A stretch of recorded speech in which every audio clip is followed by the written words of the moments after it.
এরকম একটা ড্রেস আমার আসলে পরার খুব ইচ্ছেটা কোথা থেকে কালেক্ট করা, গোল্ডের রিং করে করে দেওয়া, এই জন্যই আসলে ওটা নাকি এত প্রাইস। যেহেতু ড্রেসটা নতুন নিউ, কেউ এখনো পরেনি বাংলাদেশে।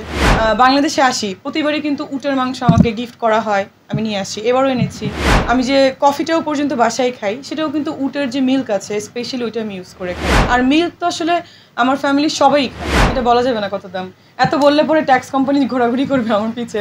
তো আমাদের অনেকগুলো ফ্যামিলি বিজনেস বা কোম্পানি আছে, সেটার সাথে ওনাদের লোকাল পার্সন অ্যাড করা, তো এটা অনেক বছরেরই। তো যখন তাদের সঙ্গে আমার দেখা হয়, তাদের বাসায় যখন আমি খাওয়া দাওয়া করতে যাই, লাঞ্চ বা ডিনারের দাওয়াত থাকে, তখন আমি দেখতাম তারা সুন্দর সুন্দর ড্রেস আপ করতো, তাদের ওয়াইফ মেয়েরা। তখন আমি বলেছিলাম এরকম একটা ড্রেস আমার আসলে পরার খুব ইচ্ছেটা কোথা থেকে কালেক্ট করা। তো বললে এটা তো আপনি আসলে পাবেন না, এটা তো দুবাইতে আমরা অর্ডার করে বিভিন্ন কাস্টমাইজ করে নিয়ে আসি। তো ওইটা আসলে যে স্টোনগুলো ইউজ করা, ওখানে হচ্ছে পিওর স্টোনগুলো ওরা ইউজ করেছে। কিছু কিছু আছে ওখানে যে ওটা তো আসলে রিয়েলভাবে দেখেননি, ওখানে গোল্ডের রিং করে করে দেওয়া, এই জন্যই আসলে ওটা নাকি এত প্রাইস।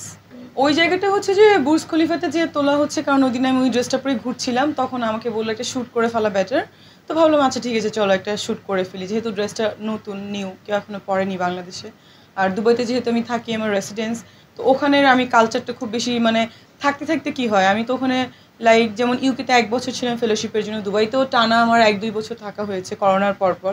তো আমি আসলে ওইখানের সব কালচারটা এখন আমার কাছে খুব বেশি মানে প্রিফারেবল এবং মানে প্র্যাকটিস হয়ে গেছে। যেমন আমি যখন গাড়ি চালাই, তখনও দেখা যায় যে ওদের তো হচ্ছে সব লেফট হ্যান্ডেড।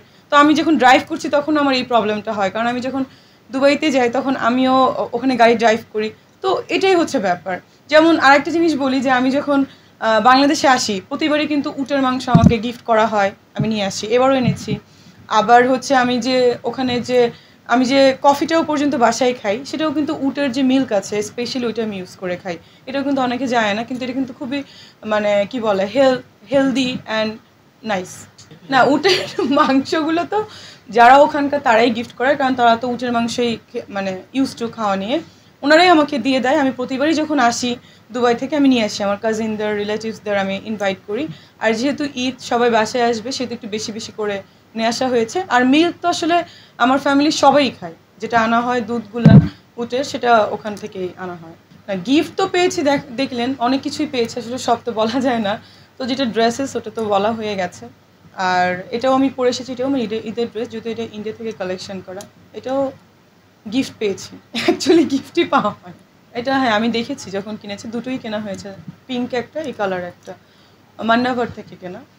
6 লাখের কাছাকাছি বিডি কারেন্সি কনভার্ট করলে, মানে ইন্ডিয়ান টাকার মনে হয় 4 লাখ সামথিং। এটা কিন্তু একটা ব্রাইডাল ড্রেস, আপনারা ফুল দেখলেই বুঝতে পারবেন। এটা ফুল ডায়মন্ড, এটা বলা যাবে না কত দাম। এত বললে পরে ট্যাক্স কোম্পানি ঘোরাঘুরি করবে আমার পিছে। যদিও গিফটে ট্যাক্স দেওয়া লাগে না, তারপরেও বললে ঝামেলা। দেখি ইদানিং মানুষজন ফোন করতেছে আমাকে।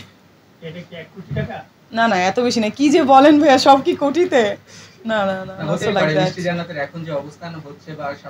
আমার অবস্থান আগেও ওরকম ছিল, আমি সবসময় এক্সপেন্সিভ জিনিস ইউজ করতাম।